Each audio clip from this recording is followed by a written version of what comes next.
നിധി കിട്ടിയ സ്വർണം നൽകാമെന്ന് പറഞ്ഞ് 4 ലക്ഷം രൂപ തട്ടിയെടുത്ത സംഭവത്തിൽ അസം സ്വദേശികളായ 4 പേർ അറസ്റ്റിൽ. ചാലക്കുടി ഡിവൈഎസ്പിയുടെ നേതൃത്വത്തിലാണ് പെരുമ്പാവൂരിൽ നിന്നും പ്രതികളെ അറസ്റ്റ് ചെയ്തത്. 4 പ്രതികളിൽ ഒരാൾ പരിക്കേറ്റ് പെരുമ്പാവൂരിലെ സ്വകാര്യ ആശുപത്രിയിൽ ചികിത്സയിലാണ്. ആസാം സ്വദേശികളായ JCB ഡ്രൈവർ മുഹമ്മദ് സിറാജുൽ ഇസ്ലാം, സുഹൃത്തുക്കളായ അബ്ദുൽ കലാം, ഗുൽജാർ ഹുസൈൻ, മുഹമ്മദ് മുസ്മിൽ ഹക്ക് എന്നിവരെയാണ് ചാലക്കുടി ഡിവൈഎസ്പി കെ സുമേഷിന്റെ നേതൃത്വത്തിൽ പിടികൂടിയത്. കോഴിക്കോട് നാദാപുരം സ്വദേശികളായ രാജേഷ്, ലെനീഷ് എന്നിവരുടെ 4 ലക്ഷം രൂപയാണ് നിധി കിട്ടിയ സ്വർണം നൽകാമെന്ന് പറഞ്ഞ് സംഘം തട്ടിയെടുത്തത്. ചാലക്കുടി റെയിൽവേ സ്റ്റേഷനിൽ നിന്നും പണം തട്ടിയെടുത്ത് ഓടുന്നതിനിടെയാണ് പ്രതികൾ അപകടത്തിൽപ്പെട്ടത്. തിങ്കളാഴ്ച പുലർച്ചെ 1 മണിയോടെ റെയിൽവേ പാലത്തിലൂടെ ഓടുന്നതിനിടെ ട്രെയിൻ വരുന്നത് കണ്ട് 3 പേർ പുഴയിലേക്ക് ചാടുകയും ഒരാൾ ട്രെയിൻ തട്ടി പുഴയിലേക്ക് വീഴുകയും ചെയ്തു. ലോക്കോ പൈലറ്റിന്റെ മൊഴിയുടെ അടിസ്ഥാനത്തിൽ ഫയർഫോഴ്സും സ്കൂബ ടീമും ചാലക്കുടി പുഴയിൽ തെരച്ചിൽ നടത്തിയെങ്കിലും തെളിവുകളൊന്നും ലഭിച്ചില്ല. പുലർച്ചെ 3:30യോടെ 4 പേർ അങ്കമാലി ഭാഗത്തേക്ക് ഓട്ടോറിക്ഷയിൽ പോയതായി ഓട്ടോ ഡ്രൈവർ പോലീസിനെ അറിയിച്ചു. പ്രതികളിൽ പരിക്കേറ്റയാൾ പെരുമ്പാവൂരിലെ സ്വകാര്യ ആശുപത്രിയിൽ ശസ്ത്രക്രിയയ്ക്ക് വിധേയനായി ചികിത്സയിലുണ്ടെന്ന് പോലീസ് കണ്ടെത്തി.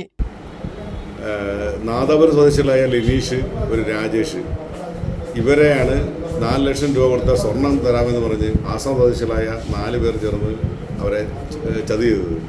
അങ്ങനെ രാജേഷും ലെനീഷും കൂടെ ഈ പൈസ 4 ലക്ഷം രൂപ ഇവരെ ഏൽപ്പിക്കുകയും പൈസ വാങ്ങിയ ശേഷം ഇവരുടെ കയ്യിൽ നിന്ന് സ്വർണത്തിൻ്റെ ഒരു കട്ടി അത് ഈ രാജേഷിനെ ഏൽപ്പിക്കും. അപ്പോൾ രാജേഷ് ഈ അപ്രൈസറിൻ്റെ കാര്യം അറിയാവുന്നതുകൊണ്ട് അതിൽ കട്ടിങ് മെഷീൻ കൊണ്ടുവന്നിട്ടുണ്ടായിരുന്നു.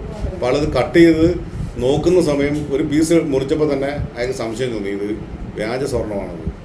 ആ സമയത്ത് തന്നെ ഇവർ പറഞ്ഞ് ഞങ്ങളതിൻ്റെ ബാക്കി പീസുകൾ കട്ട് ചെയ്ത് കാണിച്ച എന്ന് പറഞ്ഞ് ആ ബാക്കി പീസ് കയ്യിലെടുക്കുകയും ആ സമയത്ത് മറ്റവരുടെ ശ്രദ്ധ മാറിയ ടൈമിൽ ഈ 4 പേരും കൂടെ അവിടെ നിന്നും ലഭിച്ച പൈസയും ഈ കട്ട് ചെയ്ത സാധനമായിട്ട് നേരെ റെയിൽവേ ട്രാക്ക് വഴി കിഴക്കോട്ട് ഓടുകയാണ് ഉണ്ടായത്. ഇയാളെ ചോദ്യം ചെയ്തതോടെ കൂട്ടുപ്രതികളെക്കുറിച്ചുള്ള വിവരവും ലഭിച്ചു. നാദാപുരത്ത് JCB ഓപ്പറേറ്ററായിരുന്ന മുഹമ്മദ് സിറാജുൽ ഇസ്ലാമാണ് നാദാപുരത്തെ പരിചയക്കാരോട് സുഹൃത്തിന് കെട്ടിടം പൊളിക്കുന്നതിനിടെ നിധി ലഭിച്ചതായി പറഞ്ഞത്. സ്വർണം നൽകാമെന്ന് പറഞ്ഞ് ആദ്യം തൃശൂരിലും പിന്നീട് ചാലക്കുടിയിലും എത്തിച്ചായിരുന്നു സുഹൃത്തുക്കളുടെ സഹായത്തോടെ തട്ടിപ്പ് നടത്തിയത്. ഇത്തരം അവിശ്വസനീയമായ സാമ്പത്തിക തട്ടിപ്പുകൾക്കെതിരെ ജാഗ്രത പാലിക്കണമെന്ന് പോലീസ് മുന്നറിയിപ്പ് നൽകി. കൈരളി ന്യൂസ്, തൃശൂർ.